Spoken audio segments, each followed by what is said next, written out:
Hello friends, कैसे हैं आप सब। एलएलबी का और बहुत सारे एमए कोर्सेज का सिलेबस पेपर कोड है COQP11। बहुत सारे बच्चे हैं जो इसके डिटेल सिलेबस की डिमांड कर रहे थे।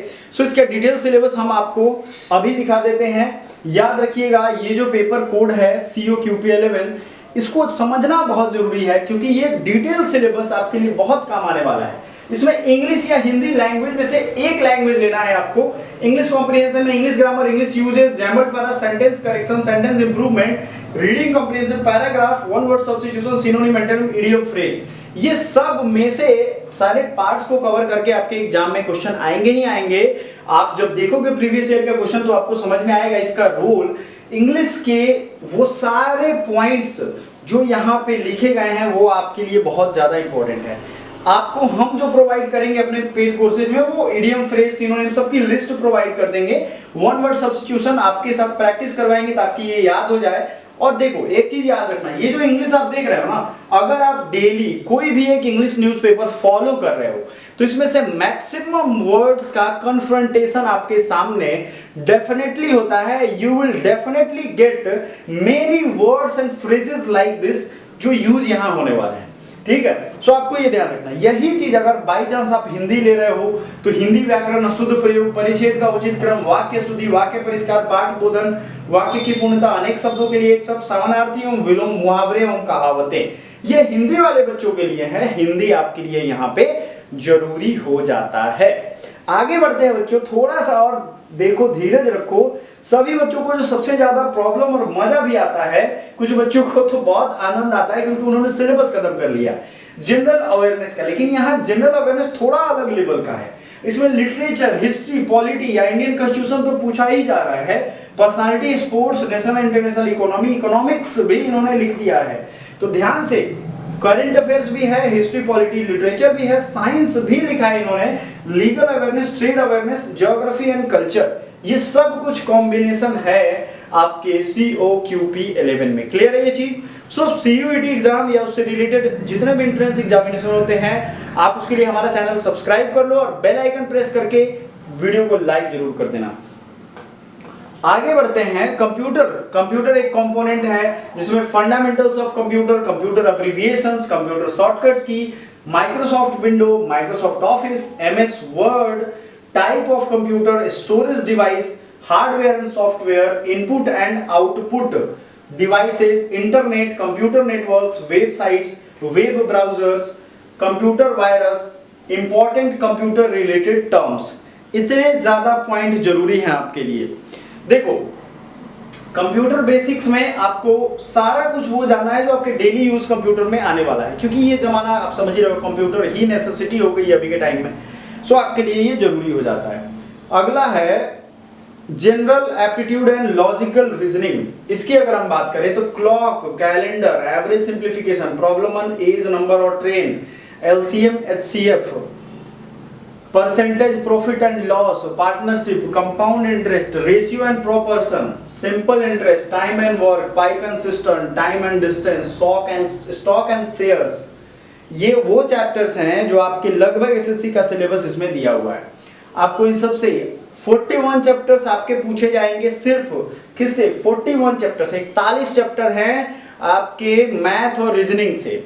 सो इसमें आपको क्या करना होगा? प्रैक्टिस करना होगा। जैसा कि मान लेते हैं क्लॉक से सवाल पूछ रहा है तो क्लॉक की प्रैक्टिस करो, कैलेंडर से प्रैक्टिस करो, एवरेज सिंप्लीफिकेशन से प्रैक्टिस करो, LCM, HCF की अगर हम बात करें तो इससे आपको प्रैक्टिस करना होगा। प्रॉफिट लॉस, ये भी आप देखो। एक चीज और है, सारे चैप्टर से जरूरी नहीं है कि सवाल पूछ ही लिए जाए, लेकिन मैक्सिमम चैप्टर को कवर कर लिया जाएगा। ठीक है, ये आप ध्यान रखना। मतलब ऐसा नहीं है कि क्लॉक, कैलेंडर दोनों से पूछ ही दो। हो सकता है सिलेबस तो बहुत सारा होता है, लेकिन उसी सिलेबस में से पूछेगा। अच्छी बात क्या है, सिलेबस है 50 चैप्टर, लेकिन मान लेते हैं 28 चैप्टर, 40 चैप्टर से ही पूछा, तो 40 कौन से चैप्टर से पूछेगा ये तो पता नहीं है ना। तो आपको तैयारी सबका करके जाना है, आपको मैक्सिमम सिलेबस कवर करके जाना है, यही एग्जाम क्रैक करने का। क्योंकि मैं खुद ऑल इंडिया रैंक बन रहा हूं तो आपको बता रहा हूं, मैक्सिमम सिलेबस कवर करके जाओ। और एक चीज याद रखना, इस तरह के कंपटीशन के एग्जाम में कभी भी आपको एक चीज का ध्यान रखना है, वो ये है कि अब कट ऑफ काफी हाई जा रहा है। तो आप ये सोचोगे कि 100% सिलेबस खत्म करके जाए और 100% क्वेश्चन वहां से करके आए, तो वो आपके लिए मुमकिन नहीं होगा, ये ध्यान रखिएगा।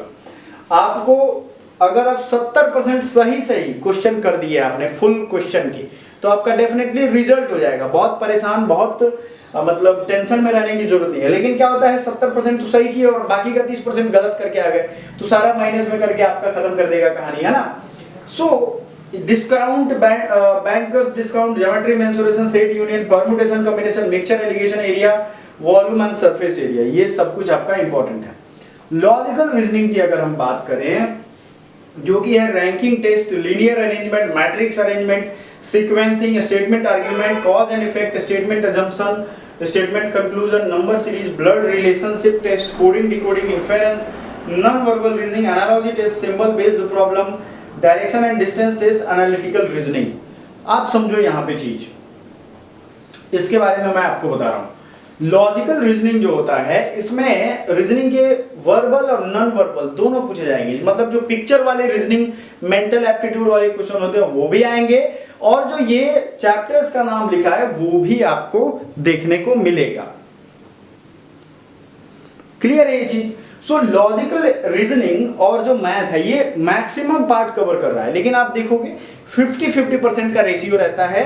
अगर 75 क्वेश्चन है तो इसमें 35 के आसपास के क्वेश्चन जो है जीके के रहेंगे, ठीक है, और 30 से 35 मान के चलो। कोई एग्जैक्ट आपको डेटा नहीं देगा, लेकिन हम अगर देखें सिलेबस को थोड़ा और बारीकी से समझें तो 30 से 35 आपके रह जाएंगे जीके का। इसमें थोड़ा ऊपर नीचे हो सकता है।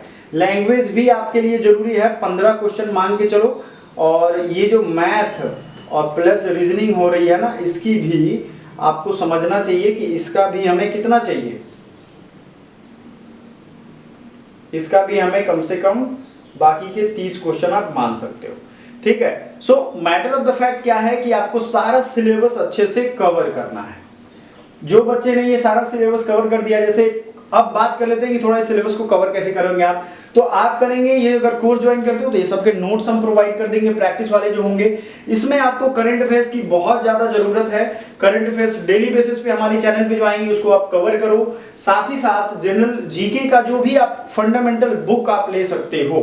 अगले वीडियो में हम क्या करेंगे, बुक लिस्ट अगर आपको चाहिए तो बुक लिस्ट भी प्रोवाइड कर देंगे, ताकि आपका ये डाउट ही खत्म हो जाए, आपको ये समझ में आ जाए। क्लियर है ये चीज। सो आपको जीके पे पकड़ रखना है। लैंग्वेज एक बहुत अच्छा चीज है, जिसमें लैंग्वेज, देखो लैंग्वेज डेली यूज वाली चीजें हैं, तो लैंग्वेज अगर आप डेली मतलब कंप्लीट करोगे इसको, तो आपके पार्ट बाय पार्ट कंप्लीट हो जाएंगे। इंग्लिश में ग्रामर का रोल बहुत कम होता है, 90% इज मेड ऑफ वर्ड्स। अगर इंग्लिश में वर्ड ही ना हो तो ग्रामर का कोई महत्व नहीं है। सो वर्ड्स पे आपको कमांड बनाना है, और एक टाइम आएगा आप ये सिलेबस पूरा कवर कर पाओगे और अच्छे मार्क्स से एडमिशन ले पाओगे। Thank you so much.